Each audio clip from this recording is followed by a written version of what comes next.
Welcome to The Longer Game, the only show that's dedicated to the future of retail. We bring on real-life people in the retail industry. We talk about their experiences, we share their stories, we apply it to what's currently going on in the market, and we look towards the future of retail. You could say it's Retail Reimagined. My name is Michael Marr. I run a customized, done-for-you service agency called Cartology that helps brands win on Amazon. Now, while my expertise stems in the Amazon field, we bring on a wide array of guests because retail is expansive. You've got e-commerce. Yes, you've got marketplaces like Amazon. You've also got brick and mortar that is evolving. You've got logistics. You've got technology, finance. There are so many aspects to retail, and it's complicated. So we're here to bring you the entire story.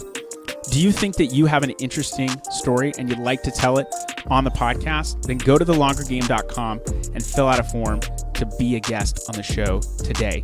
You can catch The Longer Game on any social channels: LinkedIn, Facebook, Instagram, Twitter, YouTube, and our website, thelongergame.com.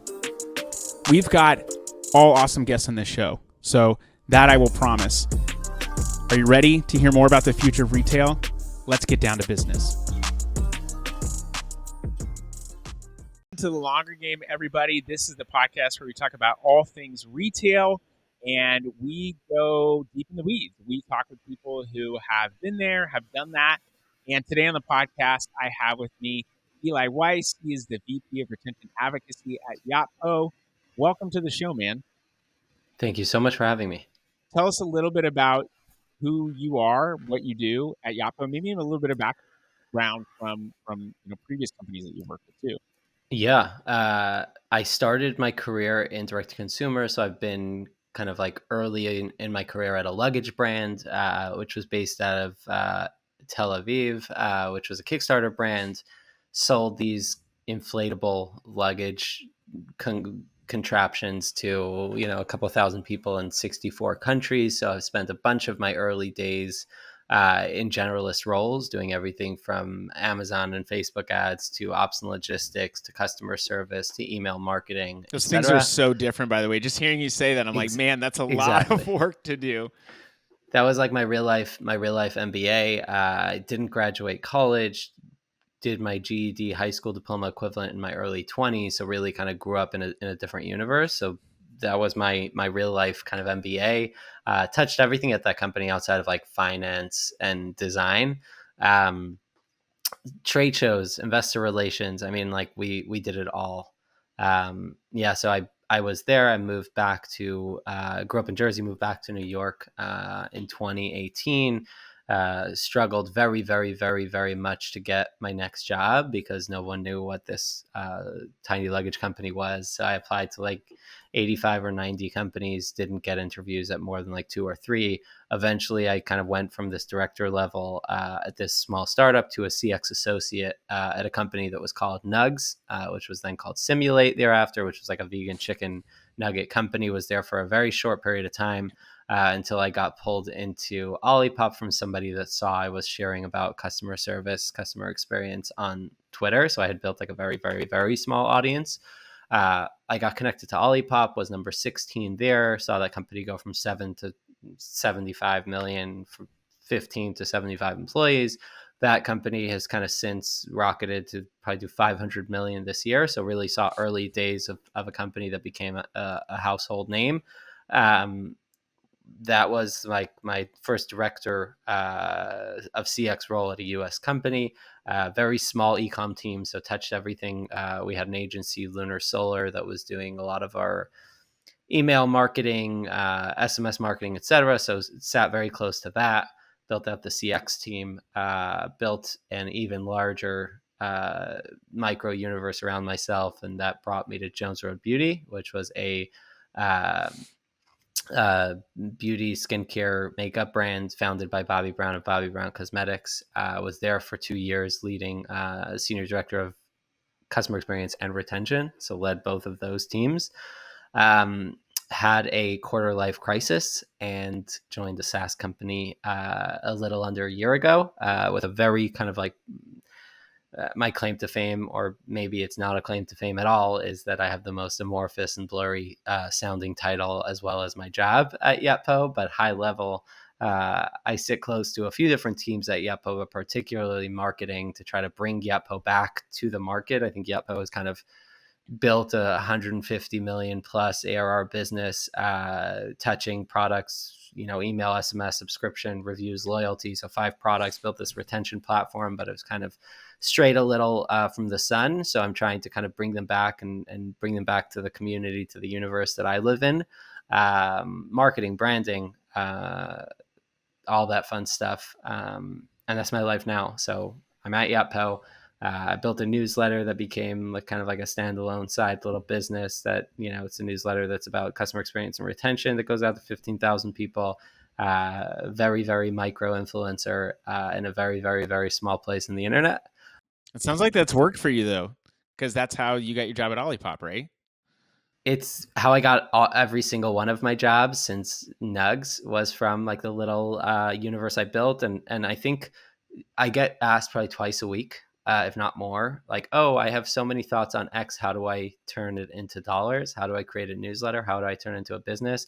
And my answer is always, you're asking the wrong person, because the way I did it was I didn't intend on building a business. I intended on sharing things that I cared deeply about that nobody else was talking about. I built an organic audience of 20, 50, at that point it was probably 15,000 followers in a very, very, very niche part of the internet, which was customer experience and retention. And when I launched a newsletter in the first 24 hours, I had 1,000 people that signed up from my universe, from the people that cared about me. And the first 6 weeks were sponsored before I even had a single subscriber. And it's been 2 years since then. And it's been sponsored every single week since then, because I had built a universe in that. And for somebody to reverse engineer and build it the other way, you probably have to ask the AI thread boys on Twitter how they do it, because that's a different universe that I can't build a newsletter tomorrow out of thin air. So I did it the hard way. I might change my title to AI thread boy, because I think that sounds really really unique. Yeah, I'm sure. I think there's a couple things that you said. I mean, you've had a really interesting career and backstory, and what you say really resonates with me. I didn't set out to start an agency. I didn't work at an agency. I just had an e-commerce business that did well until it didn't. It crashed. And I had this Amazon skill set.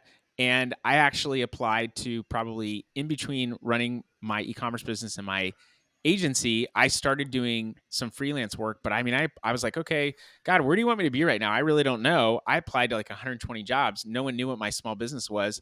So I got one job offer that was like, we're going to give you an entry level job and you and your family are going to have to move 2 hours. And I was like, we're not moving for this job. My wife has a way better job than me and this, and there's no way that we're going to leave that for this, basic thing. So it led me into creating an agency, but it really started with freelance consulting work. I did a lot of Amazon stuff, but I did some like SEO stuff for a site. I mean, I did a lot of stuff that I had general experience in, but really found that Amazon niche. And so went hard into that. And then before I realized it, I was like, oh, okay, I'm building an agency. I get it. So I started doing that. But being able to start it from the ground up with that thought process was a very different concept. That's not what I was setting out to do.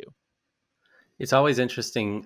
Something we speak about at Yotpo a lot is that there are so many podcasts and companies that spend all their time talking about how businesses are built, like how I built this and entrepreneurship, but there's not enough to talk about how agencies are built. Every agency founder we've met has like this crazy story, kind of similar to yours, as to how it became. And it's actually something we kicked off last week, was like these little snippets of conversations, like how I built this for agencies, because I've never heard one that isn't fascinating. Yeah, that's really cool. I like that. Yeah, I love it. No, it's a good story. I think the other thing that really resonated with me is you talked about getting a real life MBA. I have a good buddy who's in the e-commerce and the Amazon space. And we talk about this all the time. There are some degrees that you could get for things now. And I'm torn, because there is an entrepreneur degree. That feels a little strange to me, because you're going to school to learn how to become an entrepreneur. And it's very much learn as you go. But I have a friend who is a professor at a university here, and he teaches entrepreneurship. He was and has been an entrepreneur. I don't know if he currently has a gig as an entrepreneur, but he's been involved in companies, startups, et cetera. So he's got a lot of experience. He's not teaching from a place of academia. I've never done this before. So I love that. I think it's good that students get exposure at a young age to what entrepreneurship is like. And he invites me in to tell my story. And I go into a lot of detail, the ups and the downs of what it's really, really like. It's not the entrepreneur porn of, I've got all these women and money and cars and all this stuff. Like, that is super toxic and not the reality that I know. To your point, it's always a really interesting and unique story. But also, you're going to have to get out there in the world and really learn. And to know e-commerce, pretty much everyone that's involved has just cut their teeth on doing. That's super, super important. In that early stage work that you did, doing logistics and doing all customer retention, doing all this stuff, that's probably what helps set you on your path and in the right direction, is just cutting your teeth on all those things. I'd say it's I think about it in two ways. I think number one, most people go to college with a faint idea of what they want to do with their life, and they kind of like, they're 18 years old and they're basically told to choose what they want to do for the next 50 years of their career. So that's like one thing that didn't fit for me, I aside had from the no fact that I clue. didn't. No clue. Right, most people don't. Most Yeah, people have no right. clue. And for me, that just like right off the bat, aside from the fact that I didn't have a high school diploma, but even once I did get the high school diploma, I had no idea what I wanted to do. That's number one. The flip of that, to me, that's something I think about often, is early in your career, you're told to, or at least for me, I was told like, hey, find the one thing you like. I had no idea what I wanted. So I decided like, let me try a bunch of different things. And this was a great job that gave me the ability to try a bunch of different things. But also the flip of that was that I was reading, Range by David Epstein, and learning that like, oh my God, being able to do everything is this hidden talent. But then when I was applying for jobs, I was like applying for 6 different jobs, because there is no job of do it all at startups. At least they So I won't was like, tell you that okay, in the beginning. They'll bring you yeah, on and yeah. then So start throwing stuff your way. you got to do everything. Yeah. So I was applying for like customer success manager roles and customer service roles and marketing roles and ops associate and ops analyst. And I was like, I've done all these things, but I couldn't give a convincing story as to why I wanted this particular job. And me saying I've done everything was actually not exciting. They wanted a specialist. So it was super helpful actually at some point in my life where I decided, okay, this is the niche. I'm going to niche now. And I feel like I can do customer experience better than most with a very, very small part of my brain. I can use 10% of my brain and be better than most on this. I felt like I had an innate ability to understand customers. And I'm very thankful I did. I chose like the unsexy, boring, underpaid job. It turns out if you become the best of, in a niche category or become top 10%, you do very well. I think like unsexy is great. I'm never going to be an operations expert, but the more that my agency has spent time working on operations, the better we've gotten, and the more fluid it allows us to be internally, so that I don't have to be in charge of every single thing. I can have my account manager go out and do the stuff that she needs to do, work with the team, make sure that she's delegating to that team so that she's not doing all the work. But then I can go and do the sales and marketing. I can go and do the other things I need to. But those unsexy things are what really gird you and help you to be successful. Like the foundation of a house. Build your house on sand, it's going to crash. Build it on rock, it's going to be a lot more solid. And that's not a flashy social media. Check this out. I really focused on the unsexy thing, but I think more people are starting to talk about those kinds of things. At least that's the sentiment that I get. So, customer retention. I feel like the past, I don't know, maybe 5 years, it seems like, and maybe it's even been a little bit more, but SMS has just really become SMS retention work has become almost a no-brainer, where before it was not. Email marketing, I think, has been around for much longer, and people have been doing that, but even that is becoming more and more refined. So talk about what that evolution is like from, a couple of years ago to now. What were people doing? Are there still things that people are doing that are working, and maybe what's changed now? What have you had to pivot towards? I think 10 years ago, when I started in retention, and again, there are people who have been doing this for 30 years. So I'm talking with a 10-year window. But in my window, I saw retention be something that was paid very little, and essentially was a glorified email manager. You had like a list, you had a CRM, and you just sent and sent and sent. We learned really quickly kind of with email that eventually, people went from like, you've got mail, AOL, to like, being more, now it's on your BlackBerry, then it's on your iPhone. And now it's like, it used to be something you checked once a week, right? Like or once a day. And then it's something you get every minute. And people learned really quickly that email just turned into a cesspool. So brands, instead of saying like, hey, how can we be more strategic? They said, how can we be the loudest in the cesspool so that eventually our noise breaks through? And that's what you're seeing. Most of the email marketing gurus in the last 10 years, specifically in the last week, and I might get in trouble for this, but in the last week, you've seen probably 10 different people on D2C Twitter saying, you're not sending enough email. As much as you're sending, send more email. The job of email is to get your customers to buy. And the thing they're maybe missing is most of them own agencies, and most of them will have no long-term ramifications if they burn customers and if they piss them off. So it's obvious that if your job is drive as many dollars as you can from email, obviously you'll send as many as you can. But when you're a founder, or when you care deeply about the brand and the experience, you say, okay, but I know I'm a marketer, so I'm biased and I don't like getting 10 emails from one brand at one company. But is there anyone in the universe that loves Wayfair's marketing strategy, or loves Jay-Z, loves getting 7 emails in one day? Is there anyone that loves that? And the answer is probably not. And you tell yourself, yeah, but that's the only way I can break through the noise. And realistically, that isn't, because we're seeing Yahoo and Gmail and these companies are saying, no, that's not what we want this channel to look like. We don't want it to evolve into a pool that people have to search to find the relevant email. So we're seeing a lot of that change. So in the last 5 years, you're seeing brands that went sending 5 emails a day to now slowly testing into what the good cadence looks like. And trust me, as somebody that has tested how many texts can we send a week, there is a limit where you start pouring over into chaotic territory where you're not incrementally driving more revenue. And there's a limit where you see the unsubscribe rate go up. And if you say, oh, I don't care about that, you're basically saying your TAM is endless, right? Because if I can get 17,000 people in one day to unsubscribe, but I don't care because I can acquire more, you're either saying that your CAC to LTV is better than most, or you're saying that your TAM is endless and you can piss off 100 million people and you'll still be okay because you can get more. And I don't think any of those are true. So if you're spending X amount of money to get a new email into your database and then you don't care about your unsubscribe, or you feel like long term the value of the value you can push by sending more emails is higher than the downside of the unsubscribe, then fine. Most aren't testing and most are just sending. So that's on email. I think we're seeing an evolution of email. I think we're seeing brands be more thoughtful, and we're seeing brands say, no, we should send. Here's the thing. You should send a lot of email to the people that want a lot of email. Right. Not to everybody. Right. So personalization has never been more important.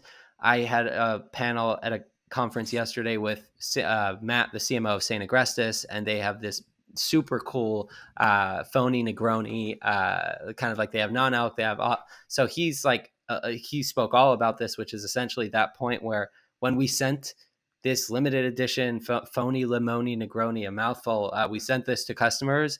The open rate was over 60% because we knew they were interested in non-alc. We knew they would buy it. And that was like a home run. Imagine you sent it to everyone. The people that love just regular alcohol, yes, maybe you would have gotten an extra 2 orders. He sold out anyway, and he was okay. And he felt like he did it in a thoughtful way. So I think long-term thinking on email is more important than ever. Personalization, send a lot of emails to the people that keep opening them. The people that don't open them, put them on a different cadence. SMS is more nuanced because SMS costs a lot more money to send. And most brands aren't properly checking like, hey, could I have just sent this as an email? And if an email costs a fraction of an SMS, then why are you just sending SMSs like they were free when they're very not free? So to give you an idea, at my last job, we probably spent 3 times as much on SMS as we did on email on a monthly cadence. And we sent a lot less SMSs than we did emails. We had, a 2 million plus email list and maybe a couple 100,000 on SMS, and SMS was consistently 3 to 5 times cost for sending much less people. It's a very expensive channel. So be really thoughtful around, for example, you have an abandoned cart email. Try with email. Email doesn't work, send an SMS. You don't have to send SMS and then email. Be thoughtful around like, first do the easiest, cheapest way to get them engaged. Then try SMS. Now, if SMS still doesn't work, that's your audience that you should send direct mail to. Send them an actual postcard for 49 cents, whether it's Postpilot or whoever else, Pebble Post, there are so many, but like being thoughtful around retention is where I think retention has evolved from, to your point. So it's like everything. It used to be just send as many emails as you can. Now it's really methodically thinking about a personalized long-term evolution and cycle of a customer and saying, what's the ideal output? What's the ideal thing, or actually, what's the ideal thing we're going for to get a purchase? Now, this didn't work. What's the next best? So you don't kind of take a sledgehammer at a nail. One of the things that I was at a conference recently in August in Vail, and there were people that were talking about, that was not a flex, by the way. Like, I was in Vail, just I was happened to going to be, say, I would have loved. just happened to be in Vail. There may even be an opportunity for you to go, but Yeah. I was there and we were talking about the methods that people use to maybe acquire a new customer, or just methods that people use, and not even just acquire a new customer, but like to solve a problem. And I think a lot of people jump to, let's get a solution, and it's, let's put a tech solution in place. Let's just get this software and that's going to help us. Let's use generative AI to solve our problems. But I don't think people actually are taking the time to say, what is my actual issue here? Is it a customer issue? Is it a product market fit issue? Like, why are we not seeing what we want? And then saying, how can we thoughtfully utilize this technology to help us solve the problem? I use ClickUp with my team as a project management software. We were talking about this today. I said, this is not a system, it is a tool.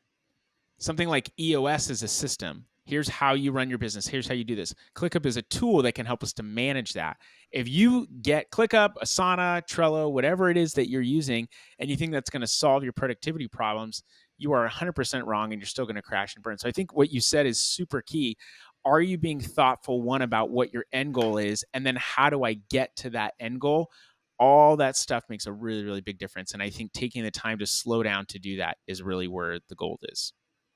I think number one, I like it. Number two, I think what's super important that people don't think often enough is the quality of your leads. You'll see two brands side by side. One of them is pulling in people from some sort of giveaway. Sign up for 5 brands email list for a chance to win $1 million car. Other brand is kind of like strategically running ads that have a very, very, very, very, very, very good hook and show exactly what their product is or the product solution. You'll see one of them will have 1 million people on their email list. The other one will have 250,000. And for some reason, the smaller list with 250,000 that's much more methodically pulled will have a 70% open rate, double digits click. And you see that consistently because the quality of your leads is more important than anything. So I think it's another thing that I've been thinking about a lot lately is if you have leads that you're pulling in with a shitty ad, or you're not being strategic around where you're pulling these people from, you will very, very, very quickly see diminishing returns. And there's nothing your ESP can do to fix that. There's nothing your marketing manager can do to fix that. And that's another thing that I've been thinking about lately is a massive disconnect between growth and retention. This is a hot take that not everyone likes to hear because everyone loves to blame everything on the retention marketing manager when things don't go well. But the hot take is this: if you're 50% of your retention has happened before your customer even came in through the door. So if you're not acquiring the right customer, if you're not pulling in the right email, if you're mismarketing, if you're playing any kind of weird games, and I have a couple of examples I can give, but essentially if you're not playing the right game and people are duped into buying your purchase, you can have the best retention marketing manager in the world, or you can send 35 emails a week. You will never get them to repurchase because the thing you promised wasn't what they got. And that's like at its core, great retention starts with a really savvy growth engine. That's starting with the end in mind. What do we actually want? And I think the growth versus retention is also kind of like a growth versus profitability thing too. When I look at brands and like, we want to grow on Amazon, and they think that means money in their pocket. I'm like, sure, you want to grow, just know that costs money and it's going to be a negative margin for a while. They get on, they start seeing growth. Oh, we don't have any money. Yeah, I know. We talked about this. It's going to cost money to get there and to acquire those people, but it's going to take a little bit of time. And I think you have to be clear about the roadmap and what that looks like. There sure is going to be a growth opportunity. But if you're just focusing on big growth and going the biggest, like you said, using something like a giveaway instead of saying to people that, let's say, like the phony Negroni, like, are you tired of being in a situation where everyone's drinking alcohol and they're asking you, why aren't you drinking alcohol? Okay, well, maybe you get better friends, number one, that don't care whether you drink or not, and don't pressure you into doing stuff. But two, here's an option for you. Like, talking to that person and being intentional about finding that person. It's a long game strategy. I'm a big fan of the long game, hence the name of the podcast. But you have to be thinking about that and be willing to withstand the heat and pressure in that time, so that when everyone else is seeing millions of, maybe not millions of dollars, but millions of subscribers, and you only have 250,000, that engagement rate is going to be much, much stronger with you. And it's going to help you stick around longer too. Agreed on the longer game. I think the other piece is that sometimes you have KPIs that just directly contradict one another. So, for example, if your growth team's KPI is do not acquire a customer for more than $40, what does that do when the meta ads engine isn't spinning the way it usually does? You end up kind of trying other things or trying to make a much more chaotic ad that pulls people in regardless of if they fully know what the product is, and you try to remove as much friction as possible. So, for example, if I'm selling skincare and I say this will remove every wrinkle in your face in 2 days of using it, and turns out that's not accurate, then you're going to drive a lot of, right? You'll drive a lot of people in there at a $30 CAC instead of 35 or 45, but retention, not a single one of those people will repurchase. Now, that's a perfect example of how the growth team's KPI might immediately affect in an adverse way of what the retention team is trying to do. And you'll get a bunch of negative reviews, and that'll hurt you too. You certainly will. And I think that's why retention and growth people need to work very, very closely together. So the growth team needs to see the LTV of the people they're bringing in over 30, 60, 90, whatever it looks like. So that's number one. Like, you need to see the effect on these customers you're bringing in. The skincare is one example. There's like any kind of mismatch on the customer versus the product, any mismatch on the product sales pitch versus what they're actually getting. These are people that before they purchased, you knew they were the incorrect customer. It could be selling hiking shoes to somebody that never hikes. Yeah. It could be selling a winter coat to somebody that lives in Miami. Like, there are plenty of ways where you can probably missell a lot of ways and get great CAC because your ad is insanely good and you're the best at making ads. But sometimes the way I frame the question is, and again, it's a bit of a loose question that's sometimes hard to answer. But the question really is if you can spend $50 for an LTV of 150 versus $30 for an LTV of 40. What would you rather do? And obviously everyone says A, but the problem is that no growth and retention teams work closely enough to be able to know that spending 50 to get this customer, and then also define what this customer is. Who's that really strong customer that you spend 50 and get 150 versus the one you're spending 30 and getting 60? In order to do that, CMOs, growth marketing leads need to change their KPIs to include more than just CAC. Because LTV is the business goal. So thinking strategically about a business goal versus one person's goal, which is he's basically kind of pounding out a hole in the corner of his boat saying like, hey, I got this, right? So it's like, that's one person's goal versus the business goal. And then again, it's like, it could be the source that these customers are coming from. It could be the ad they're coming from. It could be the products they're buying. So you might see certain products, customers that buy, we saw this at Jones Road, customers that bought X had a significantly higher LTV. If they had a mascara in order number one, for example, they could have had a much higher LTV than if they had something else. What does that mean? From a growth perspective, it means try to figure out how to get more mascaras in cart. So as an example, you might say, hey, let me create mini mascaras and put them in carts as a free gift with purchase to bump the AOV and also get these people that are, seems like this product. And again, it might not be the product. It might be like people that buy mascara are the kind of customer that X, Y, and Z, right? And maybe just getting that in the cart, it doesn't mean that they're going to become that customer. Yeah. Correct. But you can test that pretty easily with a mini mascara that might not cost so much money. So you can throw that in the cart with a gift with purchase. You immediately bump up AOV because you have to spend $100 to get there. You get that mini mascara. Hey, the people that got the mini mascara, we tagged them in Shopify. Is their 90-day LTV in tandem with the people we saw that bought a mascara order number one full size. And there are ways to strategically test around it. But in almost every company, Jones Road was an anomaly that retention worked very closely with growth. But in most brands I've ever seen, those teams are so siloed and work so far apart. And it's something like I'm deeply passionate about is understanding the impact of growth on LTV in a meaningful way. I love that. I love that. If you were to, as you're talking about this, I'm thinking, let's think about a company that right now they have a dysfunction where growth and retention are not talking with each other. Would you consider both of those things to be marketing, or would growth really be more under like a sales team from your perspective? Well, I think in a D2C brand, you'll see they don't really effectively have a sales team, so it's marketing, and generally both of those should sit under retention. The X factor, both growth and retention generally would sit under marketing. The X factor is like like the weird space, the blurry space is customer experience. Customer experience can be under ops, it could be under marketing, it could be under something else, but customer experience is also kind of like this really, really interesting. You're basically getting hundreds or tens of thousands or millions of customers saying exactly what they don't like about every product.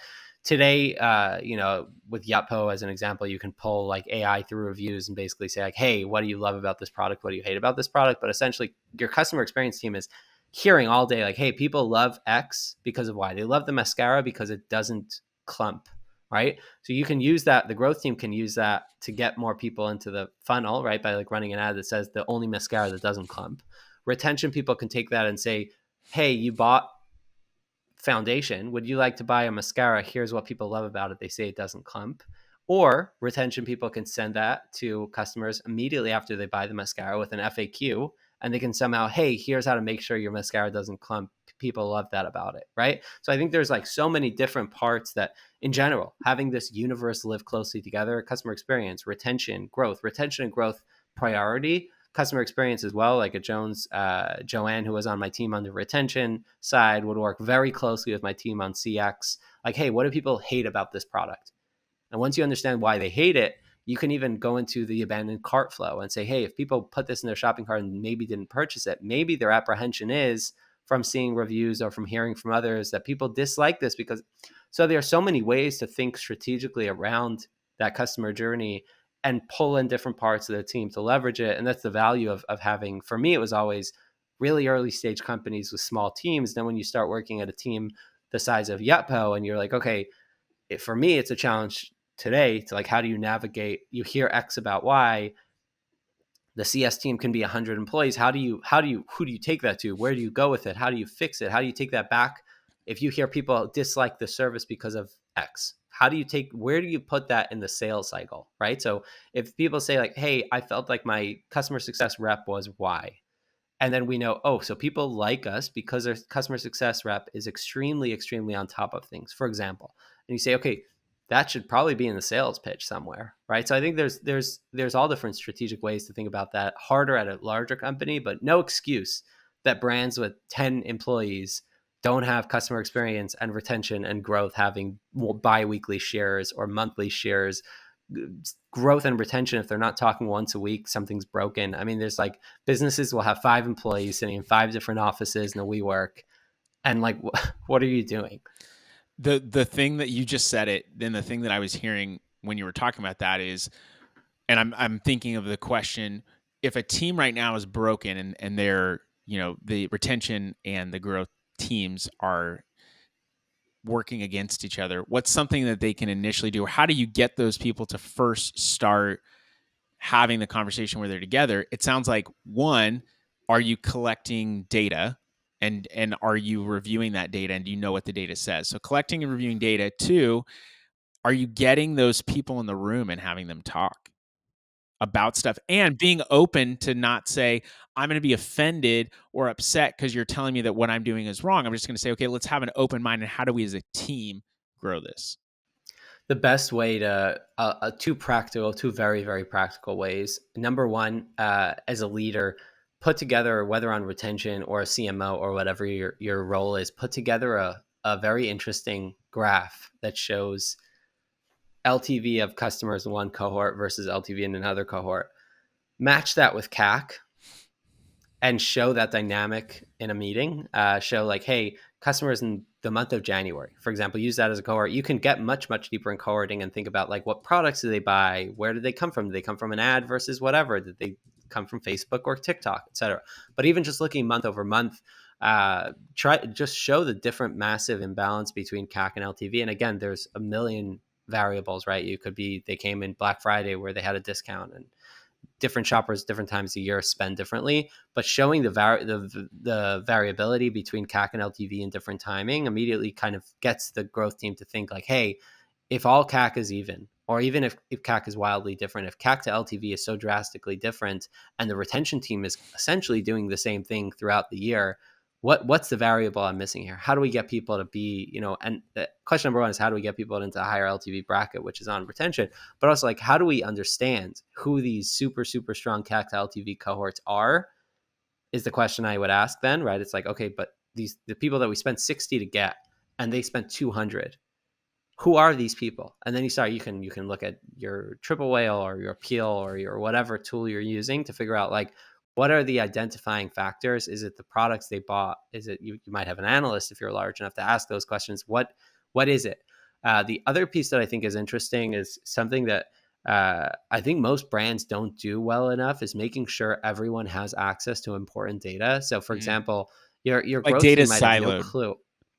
Correct. So for Okay. example, Okay. if customers hate X product, does your growth team know? Like, do they know? Are they looking at reviews?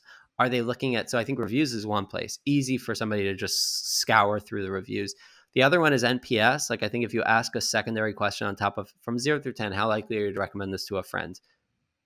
You give me a 3. Based on which of these reasons did you choose 3? Is it shipping and delivery? Is it product? Is it value? Is it customer service? X, Y, and Z. And you can use, like, I've always used a cool tool called Retently, which was super affordable, but you can use any tool to kind of analyze that data based on like, hey, why do people love us? Now, why do they hate us? Now, in the realm of customer service the thing that drives more perceived value for us? Is that the thing that makes people refer Sure. us to friends? Or is that the thing that shoots us in the foot? Is our shipping, like, we've single-handedly made changes to shipping and delivery just based on what we've seen NPS feedback. We saw people were literally detracting from us because shipping in certain regions was so awful. And we said, okay, we need to change the Canadian shipping method because Okay. specifically in Canada, we see people are detracting from Jones Road because of the shipping. We can change that in 10 minutes. But I think it's like, people don't realize the amount of data you can see as a small company. Like, you don't have to be doing 500 million in revenue to have this basic access to data. You can be paying $100 a month, $200 a month, and have access to data that nobody knows existed. And then you have, like, you can do RFM analysis through a tool like Yotpo. There are plenty of other ways to like analyze your customers, but I think nobody does anything. Is from what I've seen, most small companies do nothing, and the bar is very low. Man, I never thought I would geek out about customer retention, but you've got like my mind just running here. So like, I think you have to be willing to answer questions without fear of feeling like you are not going to succeed or your job's at stake. But like, okay, we all know that we're good at a certain thing. Let's ask the right questions. What is happening here? Like you talked about bringing someone, how do we get this person into a higher LTV bracket? Maybe that's the wrong question. Maybe it's, is this person an LTV bracket person? And if they're not, do we want to continue to spend $40 to acquire them and have an LTV of 50? Or do we want to focus more on spending the person that spends 60, but it takes 60 to get them in the funnel, but then they end up spending 200? Like, asking the right questions and then just be willing to talk about that as a team, and but also looking at the right data and not coming from a place of, well, my team's right. It's just saying, here's the information we have. What does that mean? I will leave you with one more piece of wisdom that I learned from a friend of mine, Alex Grayfeld, who was formerly at Tapestry, and she's kind of a super, super sharp retention person. We did a bunch of analysis at Jones to better understand, like, who are these top LTV customers? Like, who are these? And funny enough, I don't know when this will come out, but we're launching a marketing campaign at Yotpo around these like top LTV customers. Like, we call them these loyalists, these superheroes of ecom. But we did this deep insight with Alex, and what we learned, prior to doing the insight, the thing she told me, which I'll never forget, is like, the one thing about these top LTV customers? And I'm like, what? And she says, they're super rich. And I said, amazing. And she says, you know how to get more of them? Get more people rich. And that was just like such a good moment for me to understand that there's nothing you can do to create more wealth in the pockets of your customers. And the only way to kind of like optimize for high LTV customers is to figure out who those wealthy people are or who these top shoppers are early in their journey. You can't if somebody lives with a low income lifestyle and doesn't have a ton of money and doesn't have an amazing job, you can send them 900 emails. You might be like taking away from the money they would have bought milk with, but that's not going to change your game. Somebody's not going to go from spending $1 to $9 million overnight. But if you find out who these top people are, there's so much you can do. And reverse engineering, finding out like, okay, the people that spend, in RFM, it's a little bit simpler. But for us, it was like we learned very quickly that if somebody shopped in multiple categories, so we had skincare, we had makeup, if somebody bought in 2+ categories in order number one, with most likelihood, we can know that these people will be like a super high LTV customer because we knew that's customer behavior we mostly saw with top shoppers. And that insight is enough to tell you, okay, so now Eli, what do you do with that? So very basic, very base level. If we know that somebody's a top shopper, we will send them more emails with varied products at a much different cadence than somebody that's just a regular customer. Just whenever they run out, they buy more. So we'll open their horizon to a much wider bunch of products. We sent these like beautiful pamphlets that showed all the products that we have. And it was worth it for us to send it for 75 cents per person because we know this person will inevitably buy more product. Now, Eli, how do you know it's incrementally worth it for you? Like, why are you spending 75 cents? They would have bought it anyway. We tested that. We had a holdout. We A/B tested that. We were thoughtful. We sent some people got it, some people didn't. But there are ways to be thoughtful and strategic. But if you don't know who your top shoppers are, you're already kind of screwed because you're just running after trying to get everyone to be a top shopper, whereas not everyone has the same bank account. Not everyone cares about the same things. And some people were probably just duped into buy your product because the growth team is hungry. Man, that is great. I don't even have anything to add. I will say what you're saying is it's less about changing customer behavior and finding the right customers. Exactly. Boom. I'm not good at being succinct, but I've gotten better. Typically, Perfect. I like more words, but I think that is a great place to end this. And I love what your friend Alex said about those LTVs. They're super rich. Get more people rich. So you can either start a side campaign or you can just go after trying to find more of those rich people, which I think is super smart. Thanks for giving me a place to rant. Hey, you're more than welcome. I think we could probably go for a much longer time, but I think it's a great place to end it. Find out who your actual audience is and engage those people more instead of just getting more people in the funnel. Eli, if people want to find out more about what you're doing, where would you direct them to go?